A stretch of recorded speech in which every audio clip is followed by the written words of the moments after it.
Bienvenidos al podcast Software Sapiens, el programa sobre desarrollo de software en el que aprender es un objetivo y disfrutar un requisito. Hoy voy a hablaros de la herramienta de diseño de aplicaciones definitiva de entre las que yo conozco. Es una herramienta que te asegura un código robusto y sin apenas errores, fácilmente reutilizable, sencillo de mantener, barato de extender y que te garantiza un código de calidad, como pocas otras metodologías consigue. Esta metodología de desarrollo es la TDD, que son las siglas de Test Driven Development, o lo que viene siendo en el idioma de Cervantes, desarrollo dirigido por test. Bien, ¿por qué me di a mí por aprender esta metodología, habiendo tantas otras? Pues bien, como comenté en el episodio anterior, yo participé en un proyecto que la verdad que era todo un compendio de malas prácticas. O sea, parecía como si pretendiéramos justamente el hacer lo contrario de todas y cada una de las buenas prácticas que te suelen decir en un proyecto. Había poca comunicación en el equipo, el liderazgo brillaba por su ausencia, íbamos cortos de tiempo, bueno, y otras tantas que quizá algún día repasaremos. Bien, tal era la frustración que me causaba el proyecto que estábamos haciendo, porque yo veía que el proyecto no estaba, o sea, no iba a acabar con una aplicación de la que yo me pudiera sentir orgulloso. Me dio por buscar información de cómo podía mejorar eso, o mejor dicho, cómo evitarlo para otra vez. Y entonces me topé con un libro escrito por Carlos Ble. El libro se llamaba Diseño Ágil con TDD, que luego lo pondré en las notas del programa, totalmente gratis, y legal. Bien, en este libro el bueno de Carlos nos hablaba de, primero, lo que es un desarrollo ágil, ¿no? Luego, por qué es tan importante realizar test de la aplicación y qué consigues con eso, y sobre todo, en el desarrollo ágil junto con test, como las iteraciones, lo que vas consiguiendo es una aplicación al final con una calidad realmente muy elevada. Pues bien, yo devoré aquel libro y tenía muchas ganas de implementarlo, pero cuando le consulté al jefe de proyecto de si por qué no lo utilizábamos, pues me dijo que ni hablar de peluquín, que eso él había hecho un curso en no sé qué sitio, que era una pérdida de tiempo, que era súper complicado, que no teníamos jornadas suficientes, bueno, un montón de excusas para no cambiar el status quo y seguir haciendo las cosas igual de mal que estábamos haciendo. Pues bien, yo se me quedó la espinita clavada y tenía muchísimas más ganas de implementarlo en un proyecto real, porque sí, tú lo puedes probar en tu casa y demás, pero no es lo mismo que en un proyecto con una aplicación resultante para un cliente. Así que me juré y me perjuré que si alguna vez de mí dependía lo que era la decisión de si utilizarlo o no, lo tenía muy claro. Y poco tiempo después llegó esa ocasión. Así que cuando me dieron la batuta para llevar el proyecto, lo tuve súper claro, que íbamos a desarrollarlo utilizando TDD. La TDD en sí se podría decir que es una metodología de diseño. Ojo, no, mucha gente dice que es de desarrollo, pero en realidad es de diseño, porque realmente con la TDD lo que estás haciendo es diseñar la aplicación. Pues esta metodología de diseño de aplicaciones, digamos que consta de un algoritmo que es muy sencillo de explicar. Consta de 3 pasos. 1, escribimos un test, que por eso se suele decir que se escribe los 3 primeros. 2, hacemos pasar ese test escribiendo el código. Y 3, refactorizamos para mejorar lo que haya escrito. Sencillo, ¿verdad? Parece más fácil que me cambie un chupete. Pues es tan simple que lo complicado está en su implementación.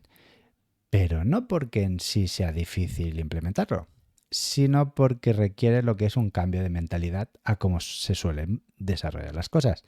A mí fue lo que más me costó, el aprender lo que es la mentalidad que necesitas para elaborar el código de esta manera.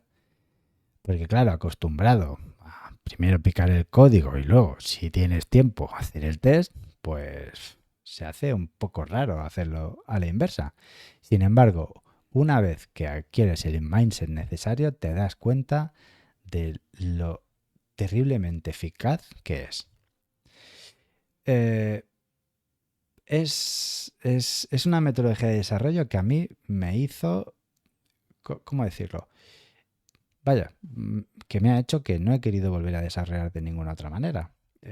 Yo ahora programo, no te diré que el 100% de las veces, pero casi siempre que yo elaboro un código, lo hago utilizando la TDD. ¿Qué cosas buenas tiene? Bueno, aparte de las que ya hemos mencionado, para mí te da un código en el que además tienes una red de seguridad, porque sabes que aplicar cualquier cambio estás cubierto por esos tests que te respaldan el código, así que es muy fácil introducir un cambio nuevo y asegurarte de que la aplicación sigue haciendo lo que toca. ¿Vale? ¿Qué cosas hay que tener en cuenta a la hora de hacer TDD? Pues para mí una que cuesta, y me costaba mucho en su momento cuando lo estaba aprendiendo, era el no elaborar código más allá del test que estabas haciendo. ¿De acuerdo? Tendemos a, no sé ya si es un carácter humano o qué, o es por cómo hemos aprendido a desarrollar el software, pero tendemos a programar más de lo que realmente se necesita o de lo que incluso te han pedido. Y esto es un punto clave de la TDD, que es desarrollar solo lo que te han pedido, ni más ni menos.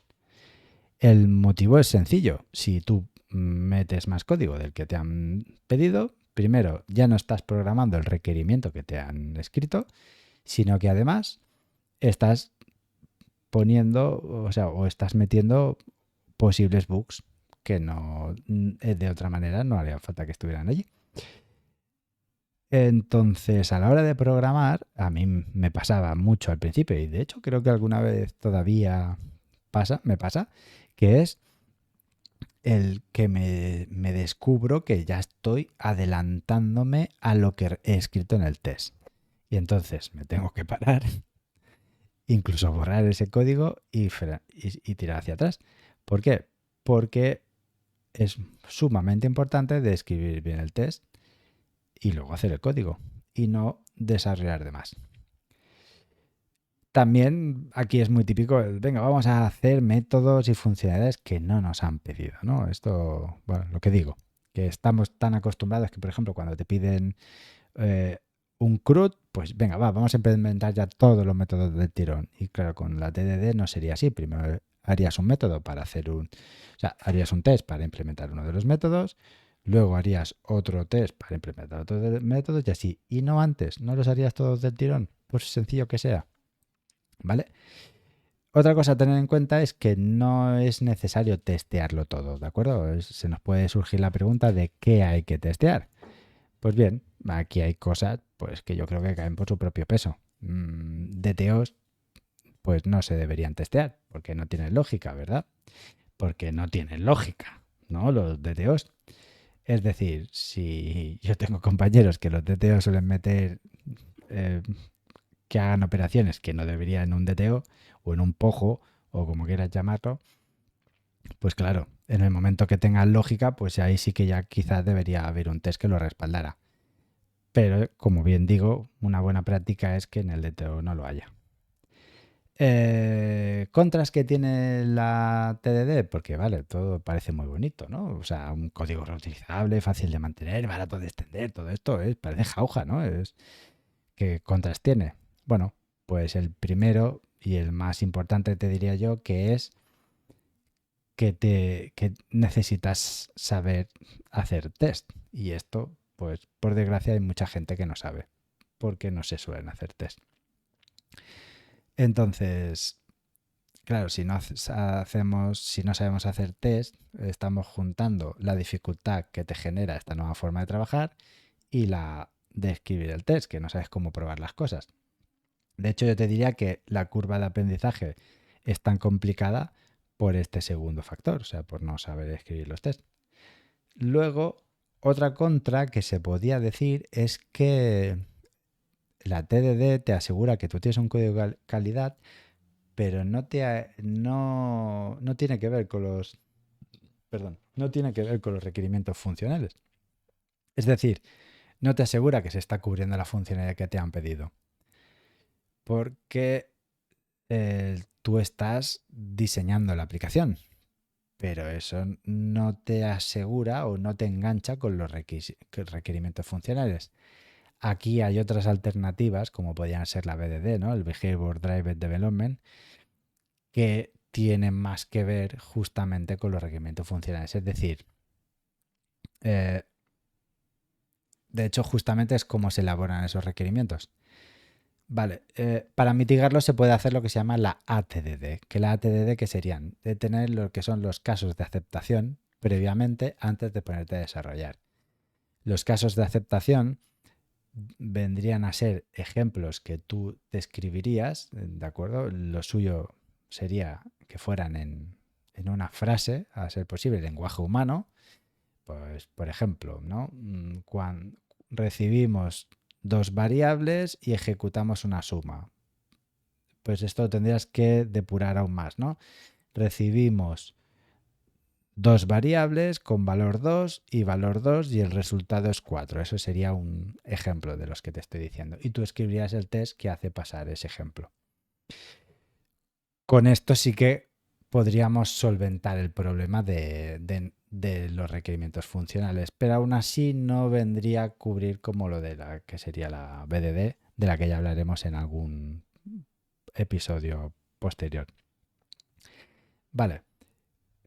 Otra contra que yo le veo es que es algo que el cliente no percibe la importancia del test, ¿de acuerdo? Yo creo que esto pasa de los tests en general, pero con la TDD sobre todo, que es algo que ve, o sea, que el que le ve la potencia, la importancia y lo que es el desarrollador, no el cliente. El cliente, al fin y al cabo, él te paga por tener una aplicación, por tener una funcionalidad, etc, etc, etc. No, él no va a ver el código, él no sabe si está mejor o peor escrito. ¿De acuerdo?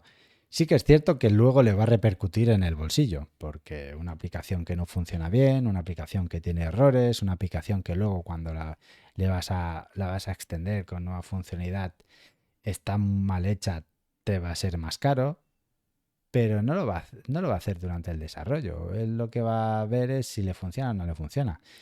Y yo creo que esto es fácil de entender. Nosotros compramos productos o compramos servicios y nosotros no sabemos realmente cómo los han hecho, ¿no? Por ejemplo, para un coche, a ti lo que te interesa es que sea seguro, pero no te paras a mirar o no sabes si es mejor un test dummy u otro, o si tiene ha pasado 5 ISOs o 3 solo.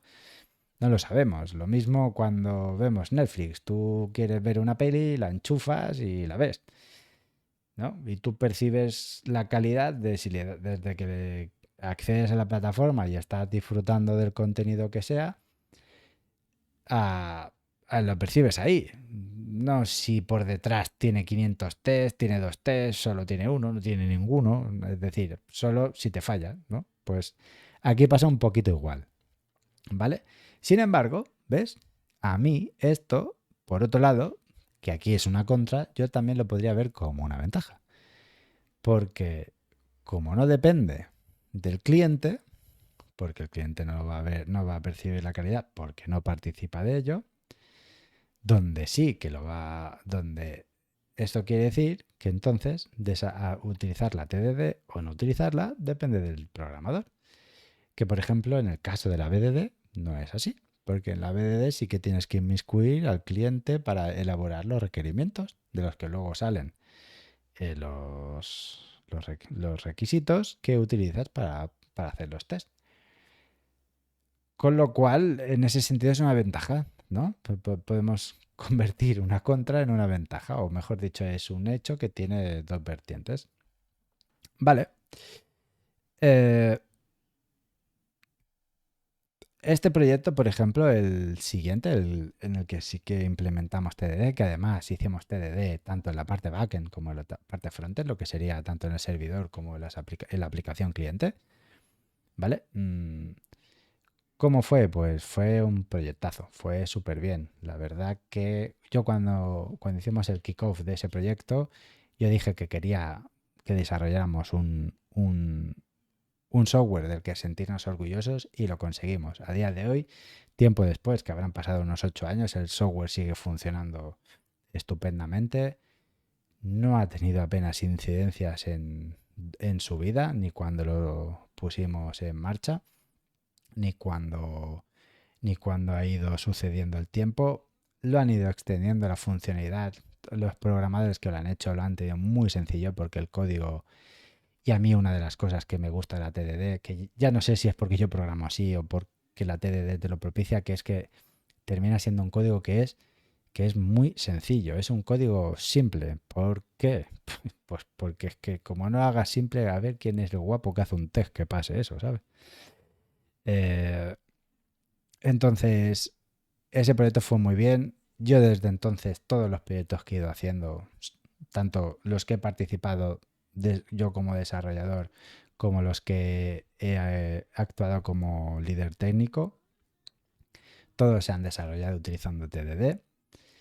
Y ya te digo yo que han salido todos muy bien, ¿de acuerdo? No suelen tener fallos, no, el cliente está súper satisfecho, de hecho por eso me sigue encargando proyectos. Y la verdad es que yo no le veo ningún motivo para no hacerlo, no utilizar la TDD. Eh, es una metodología de desarrollo que no es moderna, la verdad, que se desarrolló a finales de los 90, ¿de acuerdo? De la mano de Ken Beck, que es uno de los que firmaron el manifiesto ágil, de desarrollo ágil, que tiene varios libros. Está enmarcada dentro de la Extreme Programming, ¿de acuerdo? No es una metodología moderna, pero hoy en día sigue muy, muy, muy vigente. Y de verdad que si os interesa lo que es aprender esta metodología, yo me miraría el libro de Carlos, intentaría conseguir alguno de la reedición que hizo, porque merece mucho la pena. Darle un ojo, darle una oportunidad y practicar TDD. Yo desde entonces me he vuelto un evangelista de la TDD, se la recomiendo a todo el mundo. He dado formaciones, he dado charlas sobre ella a mis compañeros y como digo, la sigo utilizando en mis proyectos a día de hoy y es una garantía de acierto, de verdad. Así que ya sabes, si quieres ser un buen programador, yo lo incluiría en nuestro arsenal. Así que nada más por hoy. Me despedimos. Hasta la próxima.